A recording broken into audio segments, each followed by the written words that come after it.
All right, guys, your workout today is going to be a set of 4 different Tabata series. So a Tabata is 20 seconds of work, performing max reps of one of these movements, then 10 seconds of rest. You'll do that 8 times for each movement with a 1-minute rest between movements.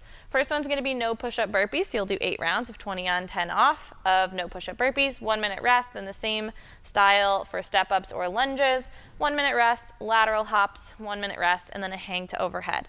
We'll talk through different ways to modify that and how to do these movements. So first is our no push-up burpee. You are going to start standing tall. We're going to bring our hands around, step or jump back to a plank, step or jump forward, clap overhead. Again, I can step back instead of jumping back. That'll make this a little easier. And if the floor feels really far away, I can bring my hands to a chair, a table, to bring the floor a little closer to me. That's your first movement.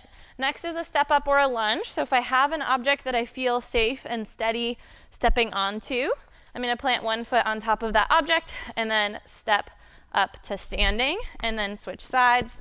Again, I want to make sure that that's a pretty stable, comfortable surface for those step-ups. If I don't have that kind of setup, then I'm just going to perform a lunge instead, stepping out, tapping my knee to the ground, standing back up.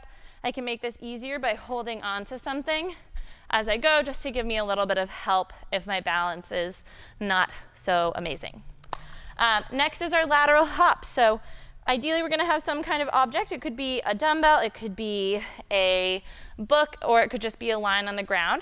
I'm going to laterally hop over that. I can do it really smoothly like that, just tapping around and going, or I can jump, pause, pause. It can be as big or small as I need to be based on how much I feel comfortable with jumping.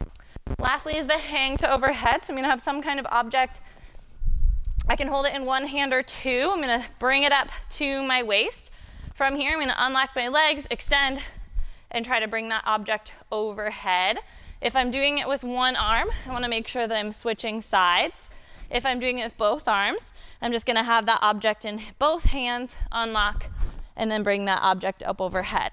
If you don't have a traditional weight, you can use lots of different things for this. It could be a heavier book, it could be a backpack, you could use a milk jug, lots of different things we could use for that movement.